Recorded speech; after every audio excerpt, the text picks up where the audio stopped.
Welcome back to Normal Islands Live. I hope you've had a wonderful weekend. My name is Curtis Daly, and as you can see, things look a little bit different. No, we're not in the studio yet. We're still quite far away from that. I just wanted to change things on my end. And yes, this is hand-built, by the way, so I hope you like it. But that's not important. What is important is covering the big stories with excellent commentary from our very good friend of the show, Kevin Logan. Kevin, we're approaching the end of January. How has the first month of 2025 been? It's been beautiful, but the highlight so far is getting to talk to you again. Oh my God. I nearly fell off my chair this time. You always catch me off guard with these big love-ins. It means so much to me. Yeah, do you know what? That has been the highlight of the month, is just speaking to you and seeing your incredible face. Well, we are both awesome, so... I can attest, I can agree with that, and hopefully our audience agrees too. Now, coming up on tonight's show, Starmer to rip up regulations and receives praise from Donald Trump. Elon Musk makes a Nazi speech at an AfD rally. Trump calls for the ethnic cleansing of Palestinians. And today marks the 80th anniversary of the liberation of Auschwitz, which is now known as the Holocaust Remembrance Day. Remember to keep your comments coming in. We will get to them about halfway through the show. Please also like the stream and share it. It really helps with the algorithm. And if you would like to come back after the show and leave a comment, that also helps too. If any of you are not subscribed, hit that subscribe button and make sure the notification bell is on. Now, on to our first story. Keir Starmer is going to rip up regulations in order to boost the economy. Starmer made this statement in a call with Donald Trump. A Downing Street spokesman said the two men discussed trade and the economy, with the Prime Minister setting out how we are going to deregulate to boost growth. And it is a consistent thing for the Prime Minister to be saying. Both he and Chancellor Rachel Reeves have been emphasising it in various guises over the last few days, as they've really lent into their desire for economic growth. Now, I would like to remind people of an image. This is the result of deregulation, of course, that is Grenfell. Calling for deregulation for economic growth is right-wing economic policy, and it's no different to the policy of Liz Truss. Kevin, before we get on to the Trump stuff, what is your response to Starmer talking about deregulation? While it's not massively surprising, we know that the neoliberal brain rot has infested the Labour Party to its absolute core. People voted for change, and what we're getting is continuity Cameronism. It's just Cameron and Osborne 2.0. It doesn't surprise me in the least. And of course, what will be even less surprising is the fact that it won't work, because it didn't work the first million times they tried. It's very much the World War I strategy of getting out of the trench and walking very slowly into machine gun fire and hoping you don't die. Again and again and again and again. And all it happens is that money gets filtered up into the pockets of the richer and the richer and the richer, and the working conditions and general life conditions of the poorest get worse and worse. I agree. Now, after the call between, and we're going to get on Trump anyway, after the call between Donald Trump and Keir Starmer, Starmer was actually given praise from the US president. Donald Trump has said he thinks Keir Starmer has done a very good job so far. The US president said he and the Prime Minister get along well, despite Keir being liberal, which is a little bit different for me. But I think he's a very good person, Mr. Trump said. I think he's done a very good job thus far. He's represented his country in terms of his philosophy. I may not agree with his philosophy, but I have a very good relationship with him. Now, we certainly know part of the reason why Trump is making positive noises with Starmer, and that's due to his deregulation agenda. And we've got a video clip to show you which explains a bit more. Downing Street does appear to have emphasised in this phone call is what it's called the UK's push for deregulating to achieve growth. Now, that does really chime in with what the Chancellor has been talking about over the last few days, but more importantly, it also chimes in very much with Donald Trump's own political agenda. That would have been potentially music to his ears.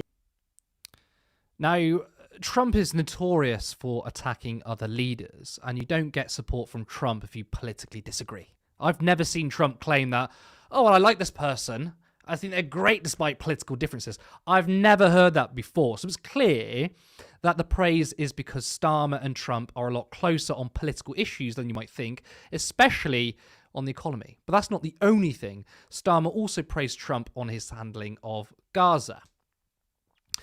The Prime Minister paid tribute to President Trump's role in securing the landmark ceasefire and hostages deal in Gaza. The President welcomed the release of Emily Damari and sent his best wishes to her family. They discussed the importance of working together for security in the Middle East.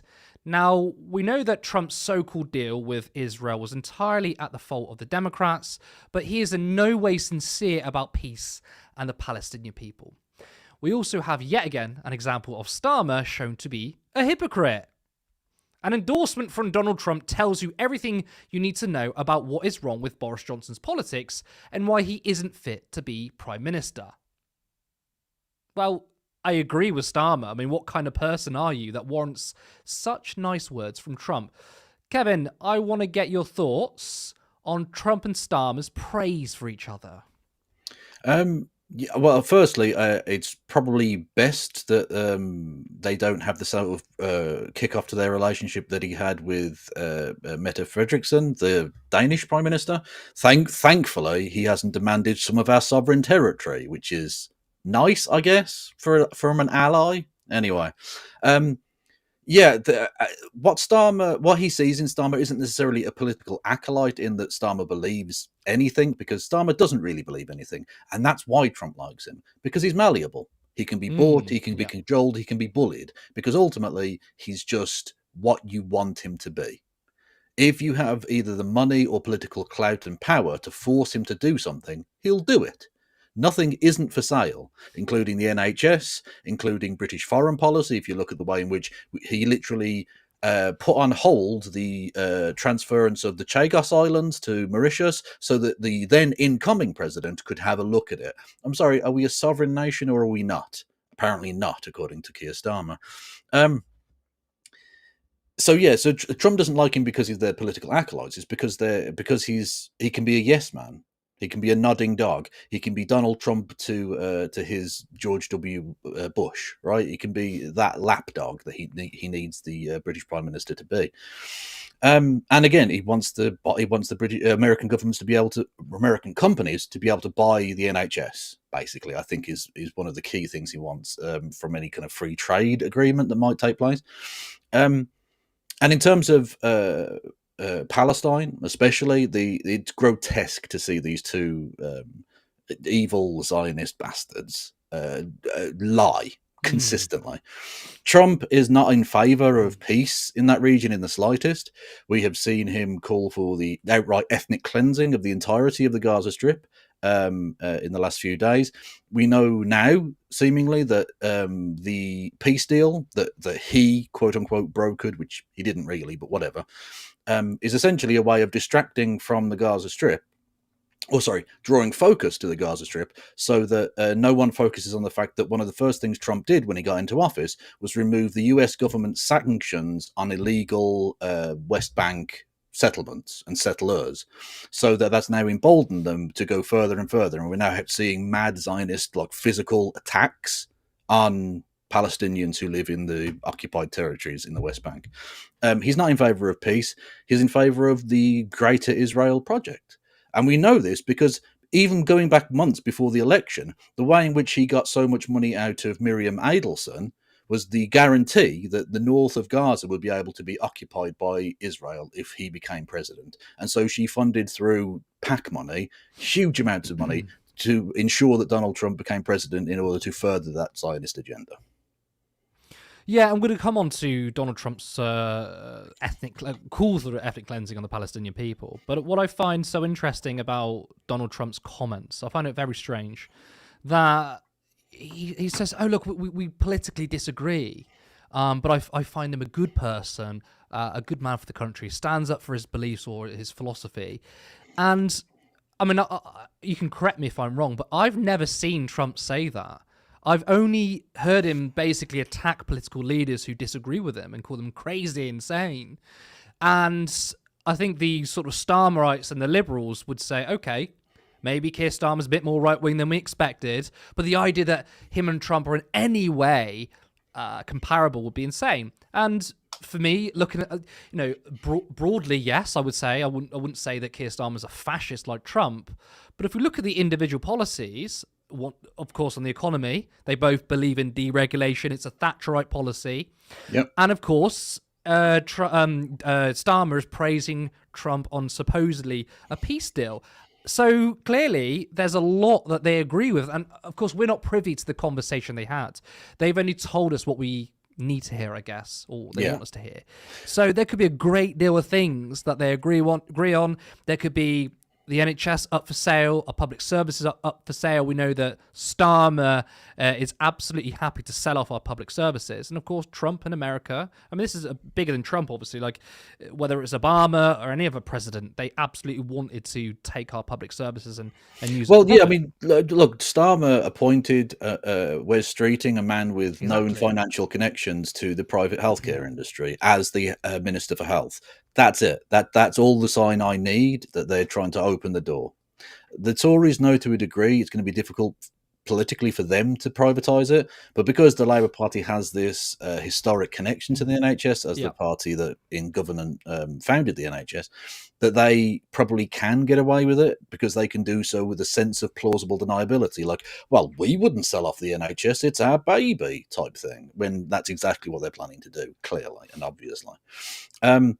And yeah, I can only go back to sort of the point that I made a second ago. And actually, the tweet you mentioned or showed on screen from Keir Starmer attacking Boris Johnson for having gotten an endorsement from Donald Trump is exactly the reason that Donald Trump likes Keir Starmer. Not because he said bad things about him, but because he's so unbelievably two-faced that he's prepared to say that Donald Trump is a massive piece of poop in one breath, and then when it becomes politically convenient to go the complete 180. That's why he got on with David Lammy. Yeah, anyone who's prepared to be that unscrupulous and be that principleless is a person that Donald Trump can do business with. Precisely. He sees Starmer as someone I can pretty much weaponize and use because it's true. Starmer has he's an empty vessel, and it doesn't matter what Lammy and Starmer said in the past because, I mean, Lammy is gassing up Trump even before they met. So you're absolutely right there. It's basically Keir Starmer is whatever I want him to be. And that pretty much goes for the billionaire class, the corporations who funds the Labour Party. They see Starmer as someone is basically, this is the man we want him to be. We can make him in our own image. He's one of the least principled politicians in my entire life. One of the least principled probably in British honestly history. Between him and David Lammy, it's a tough call. It is a tough call. Which one is less principled? There have been worse human beings in general who have been in mainstream British politics, including, of course, the most recently deposed government of the United Kingdom. But in terms of lacking any semblance of moral principle, I'm drawn back to the old Tony Benn quote about the difference between an honest and dishonest politician. And he goes on about it being the difference between being a signpost and a weather vane. The signpost points in one direction because it's the correct direction, according to them, whereas the weather vane goes with whichever way the wind blows. And Keir Starmer and his government is the ultimate weather vane government. I could not have said it better myself, Kevin, and also that's slightly hats off to Tony Benn himself. But we are going to move on to our second story.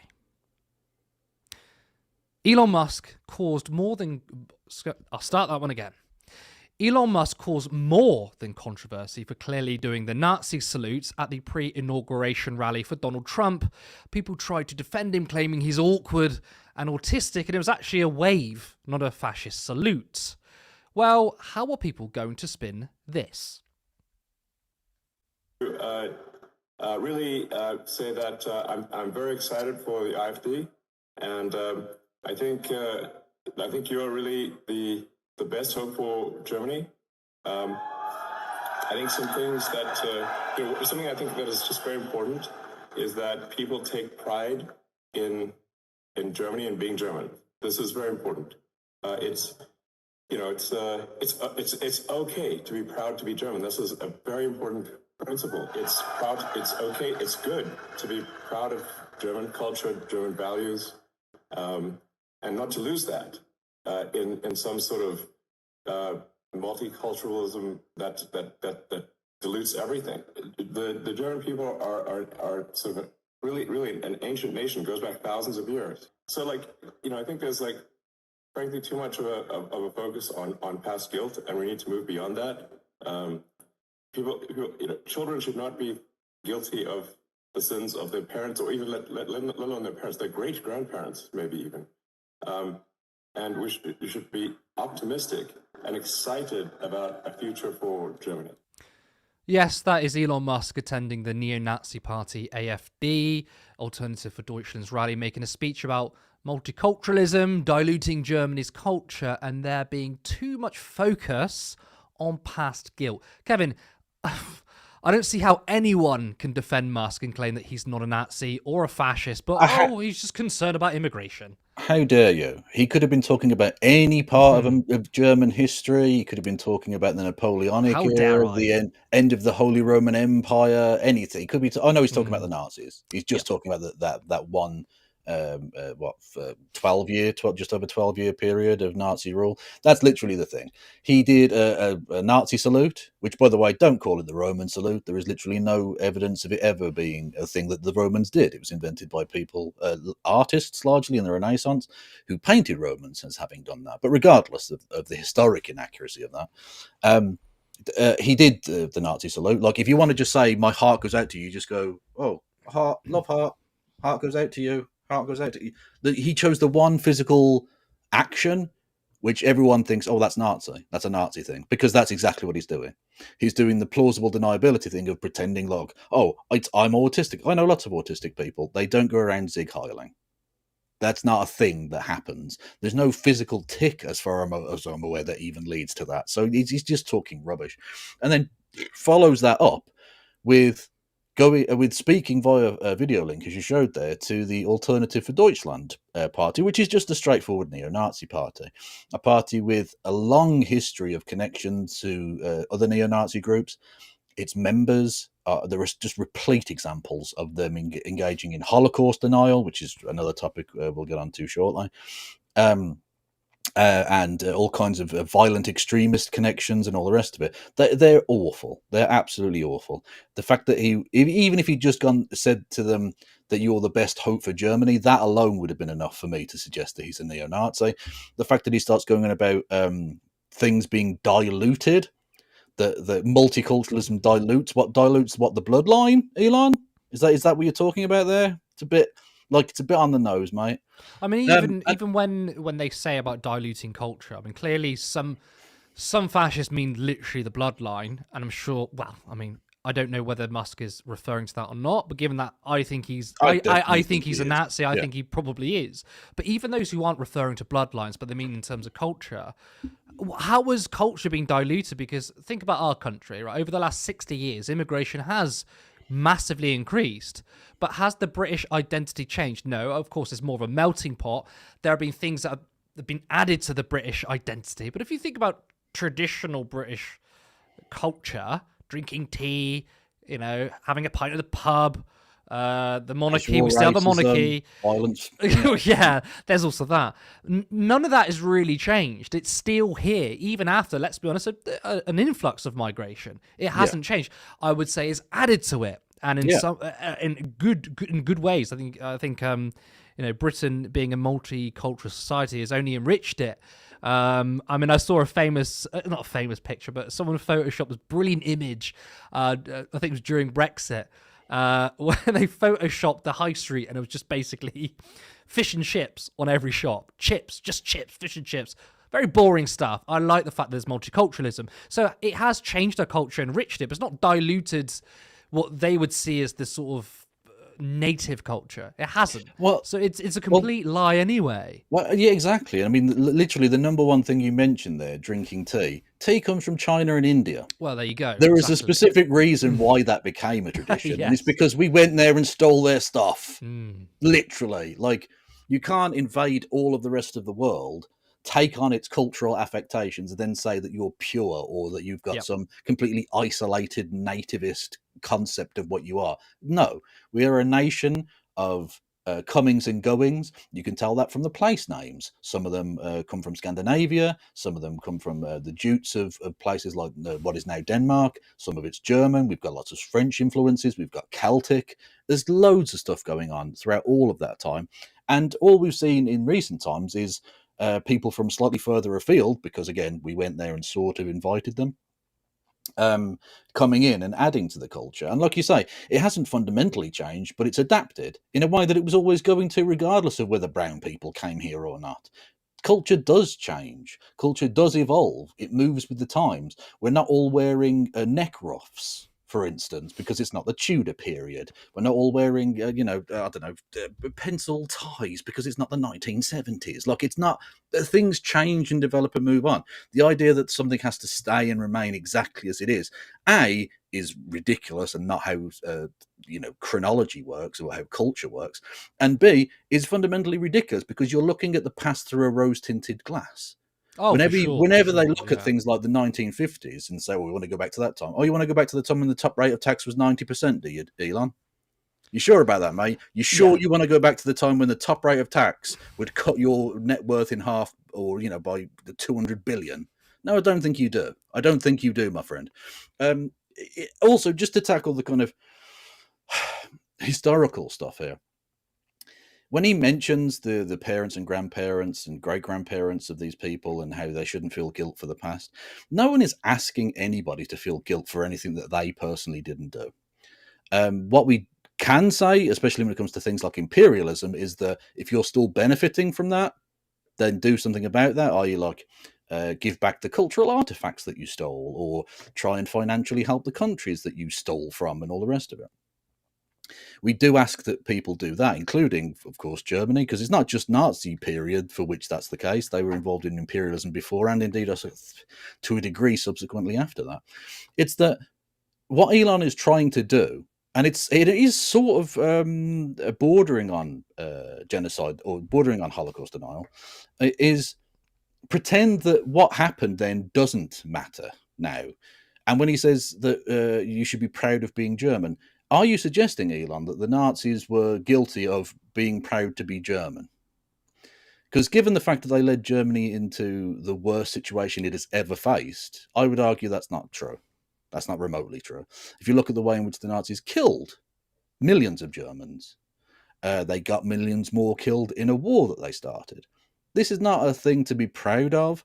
This is not a thing that they were guilty of, i.e. being proud of being German, because they really weren't. And this is the problem, is that this kind of nationalism, this kind of quote-unquote patriotism, is actually kind of a hatred for what your country is, in favour of a thing that you want it to be that it never really has been in the past. I mean, I love that line. I'm going to touch upon that in a second. But I guess, it's true, by the way. No one has said you should feel terrible for what your grandparents did. No one's saying that. But clearly there is still a national shame because, people are educated on it. And I think, right, maybe some people might disagree, but I think there should still be national shame when the worst crime against humanity happened not that long ago. And given the fact that Germany's response in terms of the Holocaust, what some people consider a Holocaust or a genocide, I call it genocide, but some people call it the Holocaust in Palestine.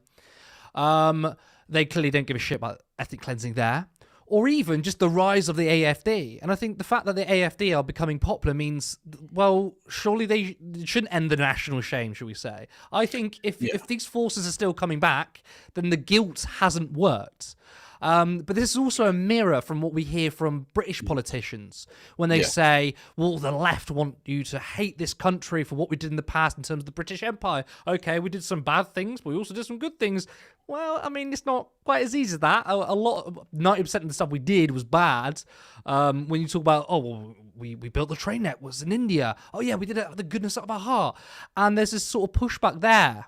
And it's eerily similar to say, well, Britain shouldn't feel guilty about the British colony, but we're still benefiting from it. And if your attitude to the British colony is, okay, it was the past, some things we did were bad, but also I'm against immigration or high amounts of immigration.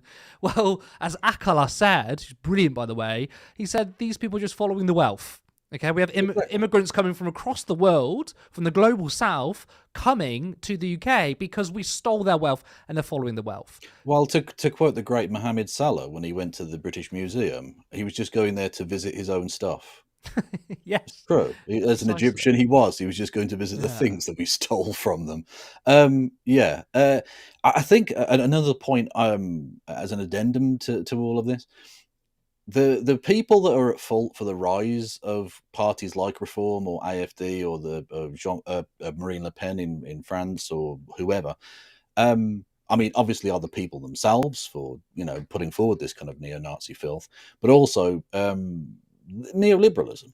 And again, that might sound like it's kind of the pat socialist response, I suppose, but it actually is true. If you look at the areas that the AfD do well in, or if you look at the areas of Britain that Reform do well in, it's largely post-industrial areas that have been completely sold down the river by neoliberalism. They haven't seen the benefit of it. If you look at how the AfD, where they do well, it's basically like the Berlin Wall didn't fall, in essence.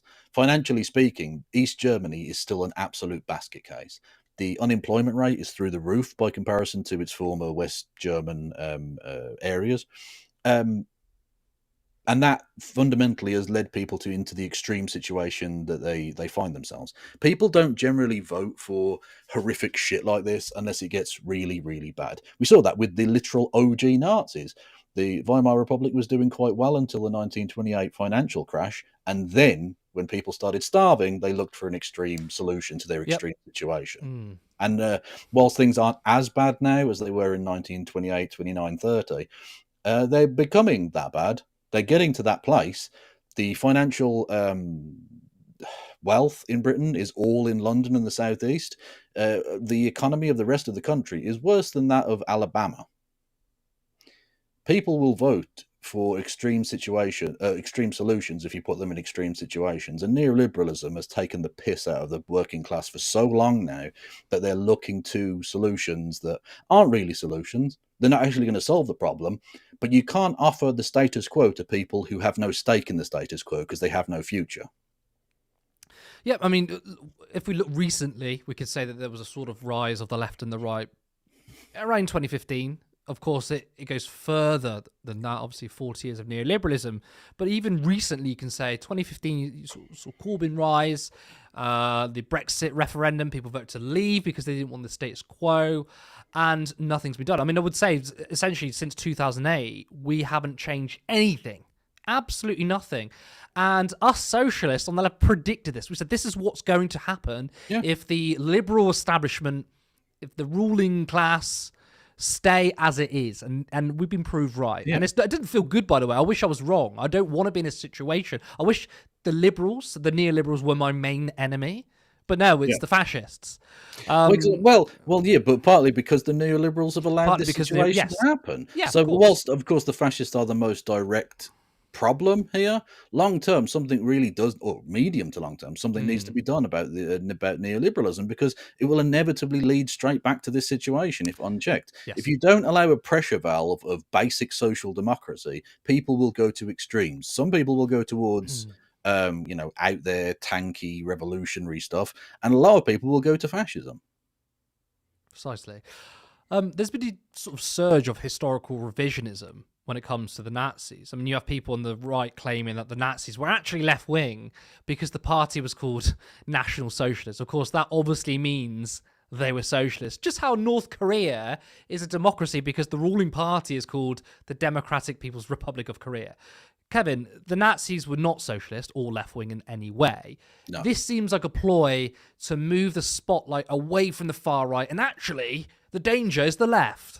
Yeah, they're going to be really surprised when they find out that buffalo wings aren't the wings of buffaloes. Crazy, I know, just because it's in a name, lads. No, the Nazis were not remotely socialist. Even the quote-unquote socialist element, the Strasserite element of that party, was purged in the late 1920s, early 1930s. So by the time they became the government, there was no element of any kind of progressivism, be it economic or otherwise, in that political party. They were funded massively by organizations like the IG Farben and the Krupp Foundation. Siemens and various other German industrial moguls funded the Nazi Party in their rise because they were the bulwark to communism. Communism was this genuine threat. It had taken over. There had been communist revolutions in Germany, and they were scared, so they started funding them. Literally, the word privatization was invented to describe the way in which the Nazi Party took publicly owned commercial concerns and sold them to the private industries. Now, they took a lot of those back in hand when it came to total war, but that's a war thing. On that basis, Churchill would be a socialist. So that doesn't. That's not real. Okay, that's war. That's the way war has always worked. So they weren't socialist, and people trying to retroactively assign that label to them are essentially people who aren't neo-Nazis, because neo-Nazis accept that they were neo-Nazis, and they're not your average conservative. It's people from the right of your average conservative up to the neo-Nazi label, that kind of section of the political spectrum, because they believe a lot of the things that Nazis believe in. They just don't want to have the genocide label attached to them. So they try and say, well, actually, I'm not anywhere near the Nazis because the Nazis are all the way over there, look. And they're trying to distract people by lying. I mean, we've even had Elon Musk say the Nazis were left-wing, which I find really strange because even the leader of the AfD called the Nazis communist. And it's to say, well, these, I mean, you wouldn't say it out loud. He literally said Karl Marx was a capitalist because he wrote a book called Capital. So, like, Elon Musk's knowledge of the political state. I didn't know that. I didn't know that. He literally did. This was on Twitter years ago now. He literally said Karl Marx is a capitalist. Look at the book he wrote, and it's the book. It's like a photo of the book Capital, which is a critique of capitalism. You stupid cunt. But it's strange when you hear Musk and the leader of AfD call the Nazis left wing when. That's their politics, though. I mean, first of all, they don't like the left. They are Nazis. Okay, they don't overtly say it. So they must know themselves. It's not like Jordan Peterson, who's kind of crazy. He probably actually believes the Nazis were left wing because I just think his brain is completely broken. But the Benzos did left. But when it comes to AfD and Musk, they must know that the Nazis were not left wing because if they were left wing, they wouldn't be Nazis. Exactly, yeah. It's for the same reason that Holocaust deniers do Holocaust denial. Yeah. Because very few people actually do outright Holocaust denial, or they do like taking away bits of the Holocaust so that it doesn't seem so bad, so that they can hopefully drive towards doing the same thing again, but like completely. It's that exact same thing. They want to enact many of the nationalist, pro-capitalist, racist, anti-immigrant, xenophobic policies that the Nazis did, but they don't want that stain upon them because they realize that people, when they hear Nazi, when they hear Adolf Hitler, they think evil, and quite rightly, and they don't want that attached to them. Now you would think any intelligent person would think to themselves, my political ideology is equated with evil, maybe I'm wrong. No, that's not how the capitalist works. The capitalist says, no, the world is wrong, I must make it conform to my reality. I mean, because I want to go back to the point you made about the link between capital and fascism. It always happens that way. So if we look at Elon Musk, okay, he's a deranged nutter. I accept that. We all accept that. But people like Bill Gates, Jeff Bezos, Mark Zuckerberg, they're all weird in their own right. I mean, you kind of have to be a weirdo to get to the position they are.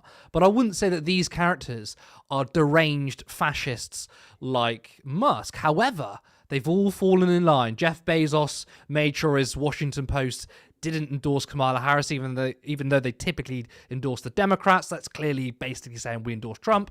Bill Gates falling in line with Trump. Mark Zuckerberg basically turning Facebook, and I mean, it's always been a right-wing bullshit machine, but he's going further into that territory.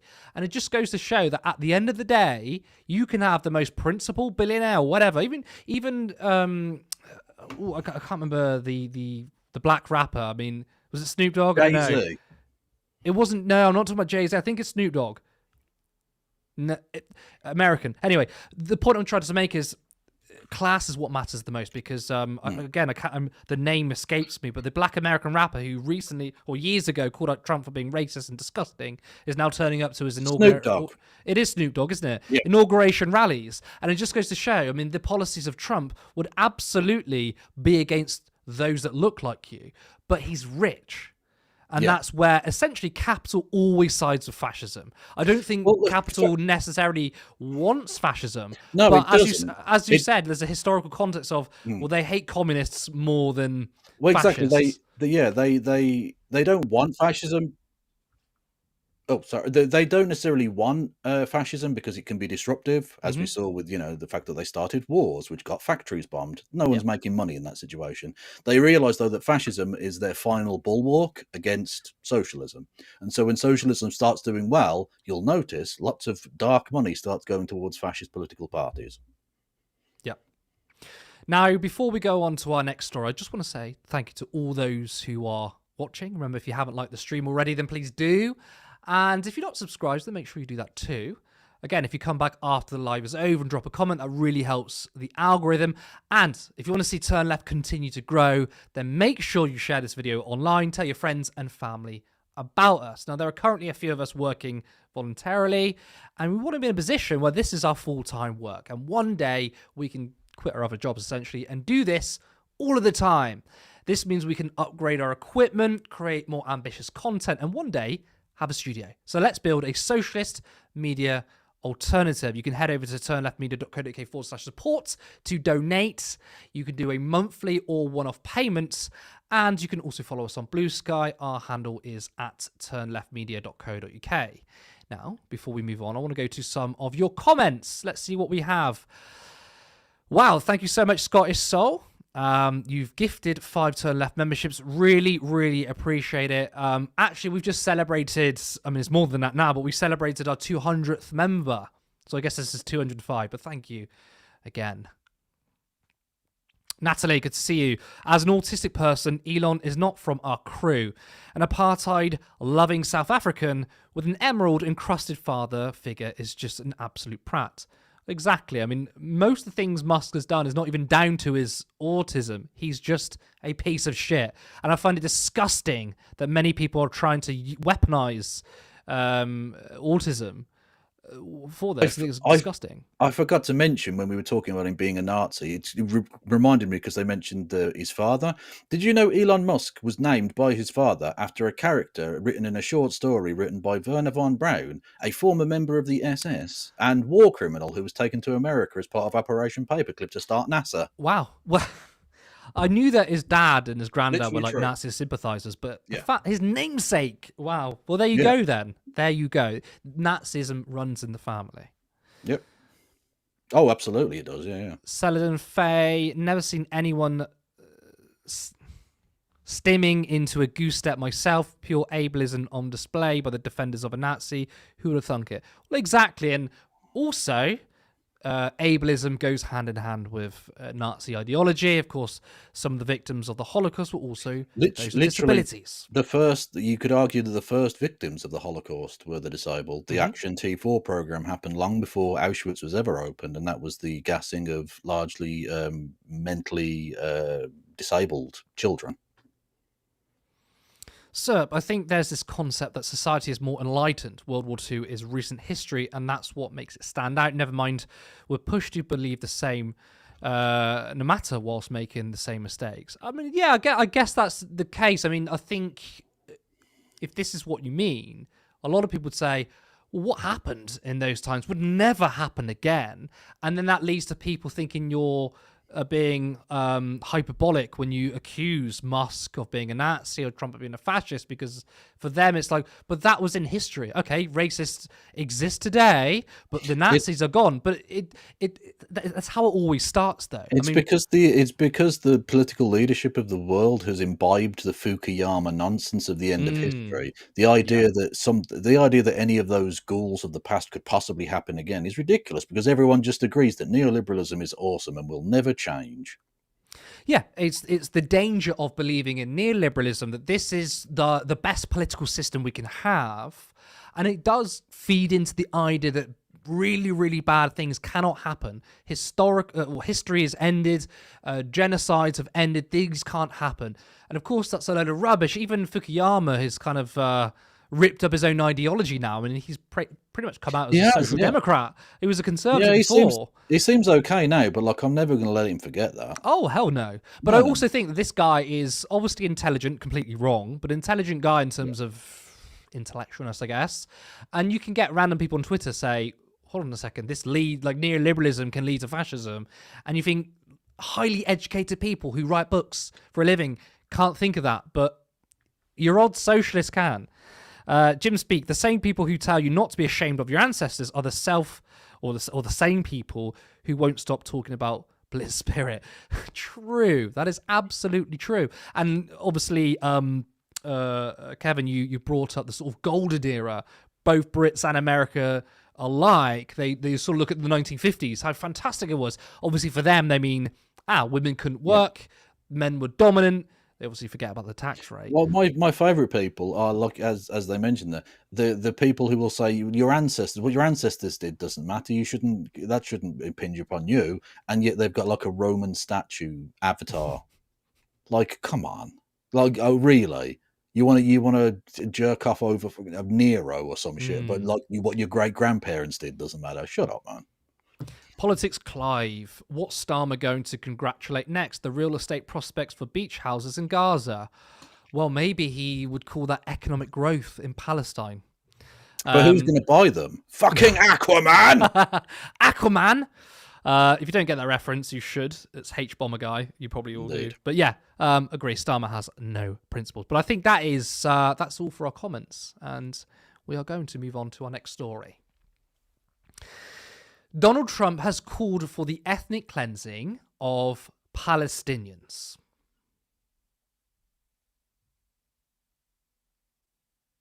The strip right now, and it's a mess. It's a real mess. So you'd like Jordan to house people from I'd like Gaza? him to take people.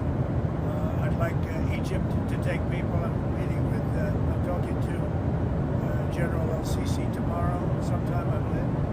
I'd like Egypt to take people, and I'd like Jordan to take people. You're talking about probably 1.5 million people, and we just clean out that whole thing. It's over the centuries that's many conflicts that site, and I don't know. It's something has to happen, but it's literally a demolition site right now. Almost everything's demolished, and people are dying there. So I'd rather get involved with some of the Arab nations and build housing in a different location where they can maybe live in peace. Temporarily, or would they It could be either. It could be temporarily, could be long term.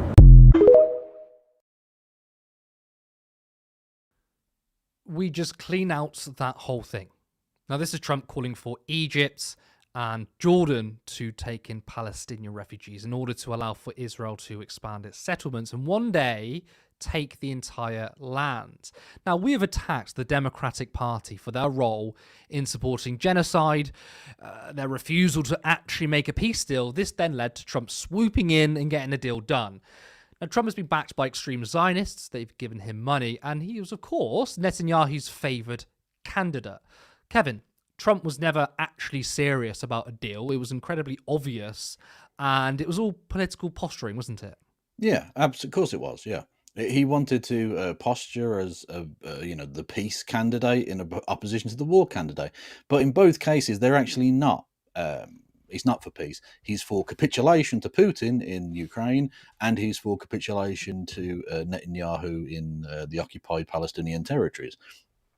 He is, like, as I mentioned earlier, this deal serves the purpose of making it look like Israel is for peace, whilst at the same time, with him removing those sanctions on West Bank settlers, has given the green light for them to do even worse things in the West Bank than they already currently were.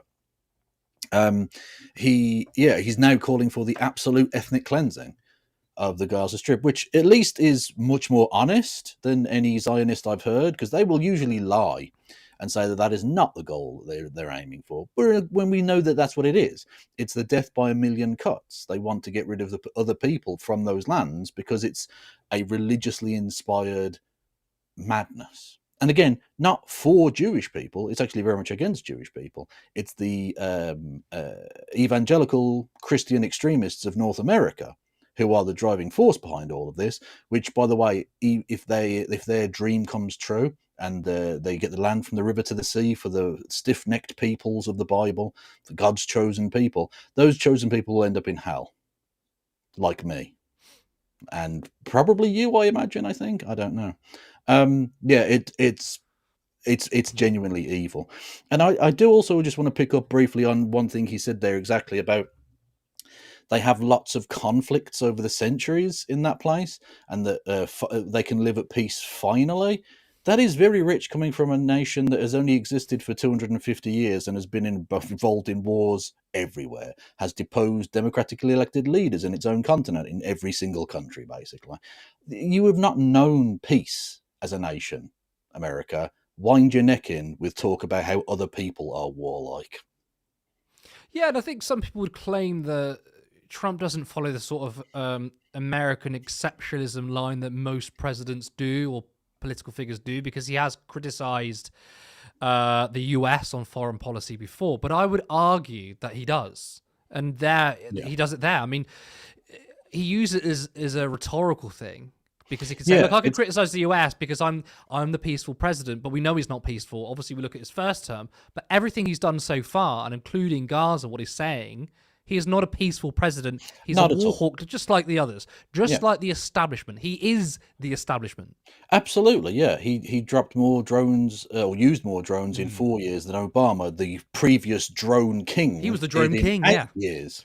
So he did more than double, basically more than double the rate of the previous guy who was like the drone king guy. Mad, absolutely insane stuff. He's threatened to destroy the nation of North Korea, a nation of 28 million people. He has allowed the Kurds of northern Syria to be absolutely devastated by the Turkish government. He's an evil man. He's a genuinely evil man. He has massively increased the already over-bloated military-industrial budgets of the United States, leading to higher national debt as well, which is interesting coming from a supposed economic hawk, but whatever. He's not a man who gives a damn about peace. He's a man who is prepared to sell anything down the river, up to and including national sovereignty of other nations. You're right in that he uses the rhetorical slight of not being American exceptionalist. I mean, literally the phrase MAGA, make America great again, is implicit within that is that America currently isn't great. It was once, but now isn't. And that he's going to bring those good times back. So you're literally doing the America isn't great because it isn't like it was in the, 1820s or whatever absurd nonsense. But again, it's just rhetoric. It's American exceptionalism dressed up in a kind of nihilistic garb.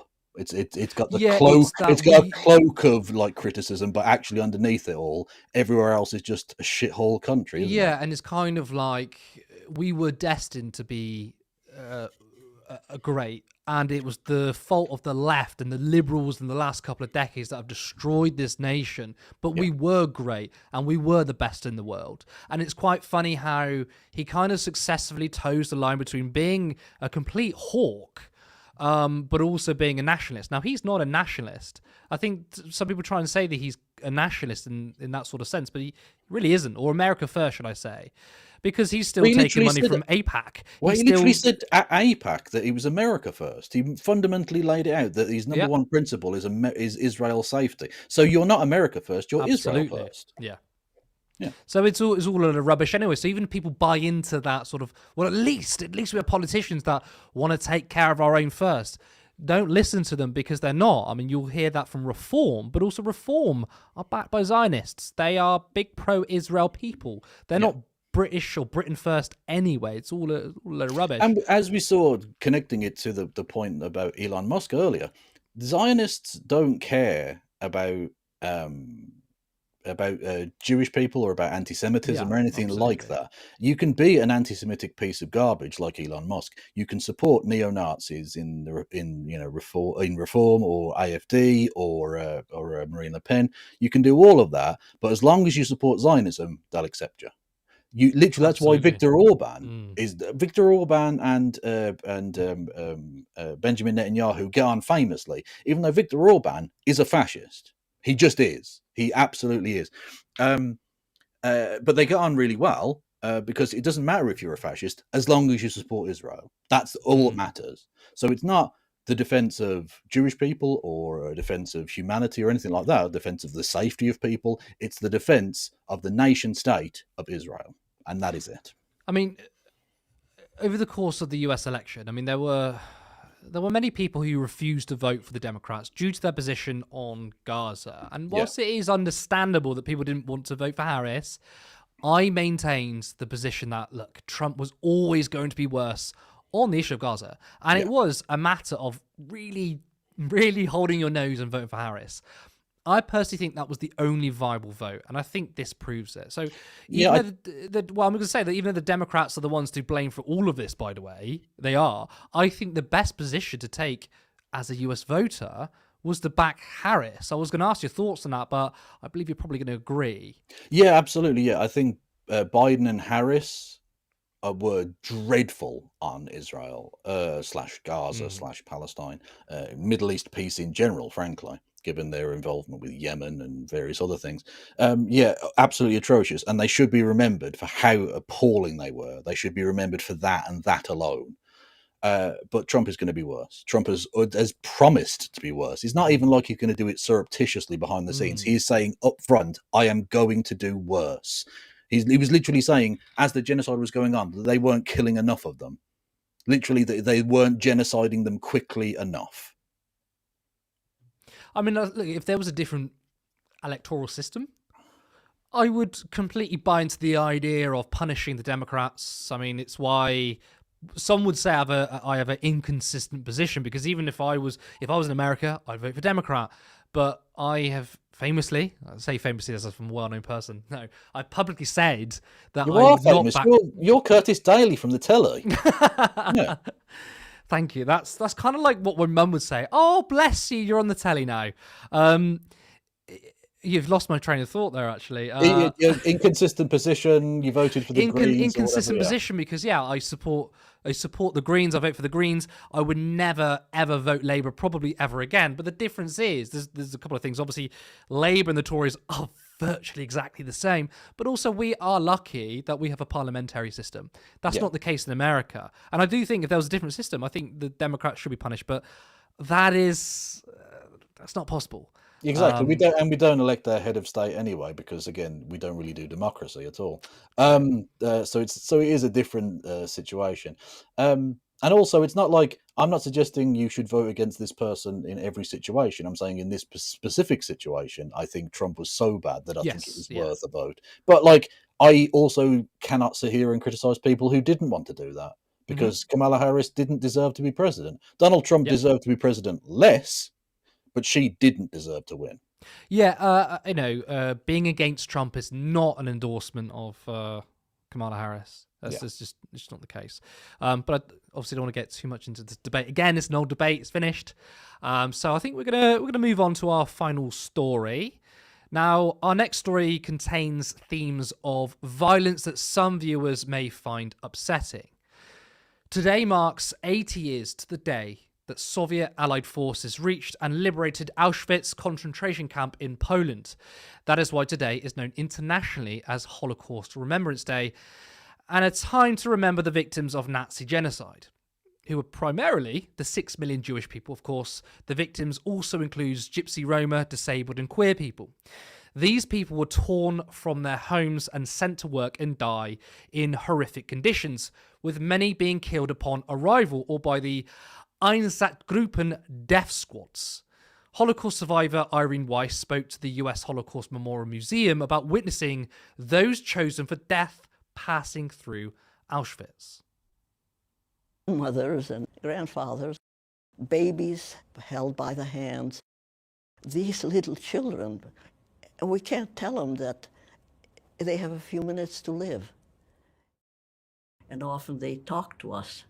They call out, where are you from, and what's your name, and do you know so-and-so? Crowds by the hundreds, by the thousands, walk past our barrack and into the gas chamber, and minutes later, the chimneys were belching fire so hard that it was like a roaring sound. It wasn't smoke, it was flames, like, like a wind. And we had just seen them, we had just talked to them. My memory of Auschwitz is the actual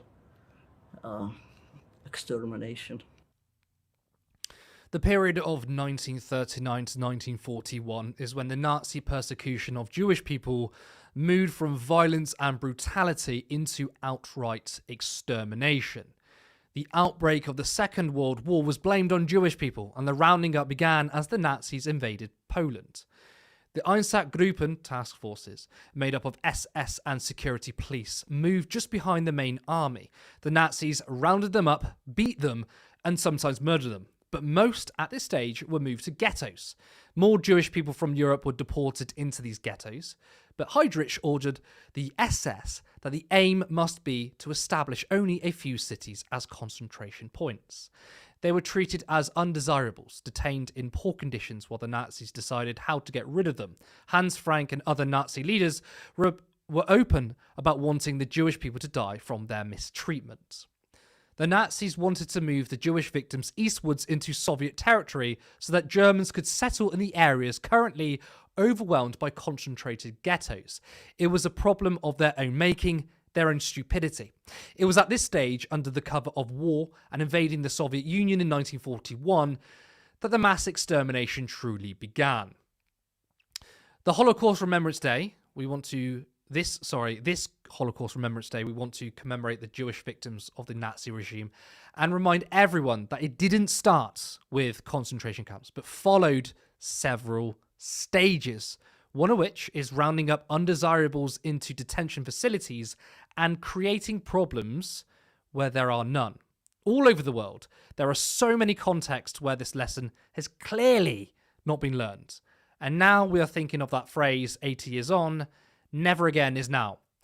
Kevin, looking at the current political climate here, the US, globally, do you agree with my statement that the lesson never again has not been learned? Oh, absolutely. Yeah, no, it becomes more and more hollow all of the time. It is especially galling currently as we have the self-appointed Jewish state engaging in a genocide. The idea that never again means now, it means anything in the modern world. Unfortunately, it basically doesn't. It's happened many times since then, and the world has allowed it to happen. In fact, in the case of Israel, it's encouraging it, it's funding it, it's arming it, in a way that thankfully many countries didn't with the Nazis. The Holocaust Memorial Day is really important, not just from a historical context, keeping the memory of these people alive, but in an active political sense, because in an era when we've seen more and more anti-Semitism, not just rhetoric, but increased use of violence and terrorism against Jewish people, it's important to remind people forcefully that this is where it ends. Because as you say, it doesn't end at the gates of Auschwitz. It doesn't start at the gates of Auschwitz, it ends there. It starts with the othering of people. It starts with the rounding up of undesirable people, the forced expatriation of the other group, and we're seeing that more and more from Western politicians, both in terms of their policy and now, as we're seeing in America in practice, the forcible rounding up and removal of peoples. This is getting scarily close to the same process, that the process of genocide. It's important that we remember that, especially, like you say, 80 years since the Soviet Union and the Red Army liberated that camp. And it must be borne in mind as well, of course, that Auschwitz itself was literally opened as a POW camp initially, and the first people to be gassed there were Polish and Soviet prisoners of war. So it wasn't just Jewish people, who, of course, they were the majority group in the Holocaust, but all of those other groups. And the Pastor Niemöller poem, first they came for the communists, and I did not speak up because I was not a communist. That thing holds true, and that social solidarity is really important, even with groups that you don't necessarily feel are kindred to you. It's important that we all stand up for each other in the face of overweening governmental violence. Now, a little known fact, which I do think is becoming more widespread, is that at the beginning of the Nazi regime, the victims were trans people. Magnus Hirschfeld was the Jewish doctor and founder of the trans-friendly Berlin Institute for Sexology, also known as the world's first trans clinic. Nazis accused Jewish people of degeneracy, and that encompassed everything, including the existence of queer people. Christian values were a big part of Nazism. They believed that Jewish people delineated from essentially conservatism. What today we would describe as liberal values, then they were described as sinful, which is still actually described today by fascists and religious fundamentalists. But the Nazis believed that this was the downfall of society, and you can see how this was synonymous with anti-Semitism. You may hear things such as Jews are facilitating the white genocide by supporting high amounts of immigration. Now, you might only see that on Twitter, but this is one of the most classic anti-Semitic Nazi arguments, in which Elon Musk even tweeted in support of this argument. This is such an important point to make because most people won't be upfront with their anti-Semitism unless you're Elon Musk, but many in the media, political parties, commentators use the very same dog whistles. The West has fallen due to liberal culture. Strong men create easy times and easy times create weak men. Our culture is being diluted. Kevin, this is not in any way downplaying anti-Semitism. In fact, I think they work hand in hand. But the moral panic over culture, degeneracy, or liberal far-left values, queer people, and the outrage of the trans community is very much Nazi ideology. Now, I'm not saying that all transphobes are Nazis, but what I am saying is that there's literal historical precedent for the rise of fascism, with trans and queer people being one of the first victims. I mean, what do you make of that? Is that something you agree with? Absolutely, yeah. I think it's a really good historical example you use there of the Hirschfeld Institute for Sex Research, because it was one of the first institutes that was targeted by the Nazi thugs. And indeed, I would argue probably is the first book burning that took place, because literally their research papers were piled up in the street outside and burned. Setting back sex research by potentially decades. How far along we would have been in that process if we'd had that, because it was basically the only such clinic really of its kind in the world. To be honest, it was genuinely groundbreaking. But because it deviated from heteronormativity, it had to be destroyed, because that's the Nazi way, isn't it?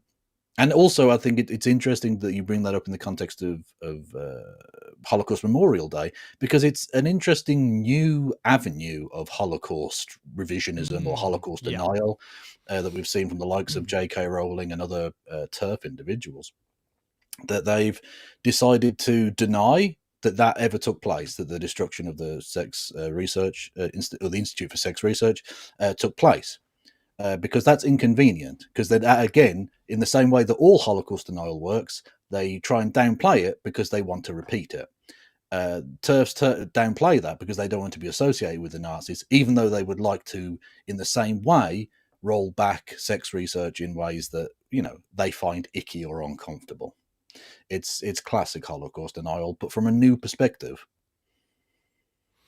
Yeah, you're absolutely right, and that's what I made the point. I don't think all transphobes are Nazis, but there seems to be a sort of pipeline towards fascism and Nazism. It depends how far along the line they go. Quite literally. I mean, Posey Parker, for example, is someone who's extremely transphobic, but then you find out more of her political positions. Oh, wait, she's also anti-feminist. She's also very conservative. Oh, wait, she's actually stood next to literal Nazis in Melbourne. So you can see where that pipeline begins and ends. We've had Hitler being quoted at TERF rallies. That's not a coincidence. That's not a surprise. There's a lot of crossover. Any movement that can be kind of used or utilized as a way of enacting violence upon people who are either some way other, right? So either like a racial minority or a sexual minority, someone who neo-Nazis don't like. Any movement that can be latched onto, especially one with plausible deniability or with a certain amount of political clout, will be latched onto by neo-Nazis and pull people in that direction. And unfortunately, TERFs are not the first, but they are sort of one of the more recent ones that has had that happen. And you notice the difference between the sensible human beings who realize that that's messed up and get out of it. They might not stop being transphobic, but they don't become fascists. Whereas people who stick with it inevitably go down that pipeline. I agree. Also, thank you for that, and also thank your entire contribution to tonight's show. But that is all we have time for. I want to thank everyone who tuned in. Of course, I want to thank Kevin. Remember, if you haven't liked the stream already, then please do. And if you're not subscribed, then make sure you do that too. If you come back after the live is over, please drop a comment because that helps the algorithm. And again, I just want to say, if you want to see Turn Left grow, then make sure you share this video online, tell your friends and your family about us, because we are just a group of volunteers and we want to be in a position where we are paid for our work. And one day this becomes our full-time jobs. You can help us do that by going to turnleftmedia.co.uk/support to donate. You can give us a monthly subscription through Patreon, or you can buy us a coffee, if that's what it's called, via one-off donation. The links are on the website. You can also follow us on Blue Sky, and the handle is @turnleftmedia.co.uk. We also now go live on Twitch and Kick, so if you're someone who uses that platform, or if you know anyone, then make sure you get yourself on there and you can watch us there too. We do have a special announcement. We were going to make it last Saturday, but unfortunately, due to sickness, the debrief was cancelled, so I'm not going to announce what that announcement is. I'm just going to say that there is one coming, and we'll try and announce it soon when it's appropriate. We are back this Thursday at the same time of 8 p.m. I'm Curtis Daly. Thank you, and see you next time.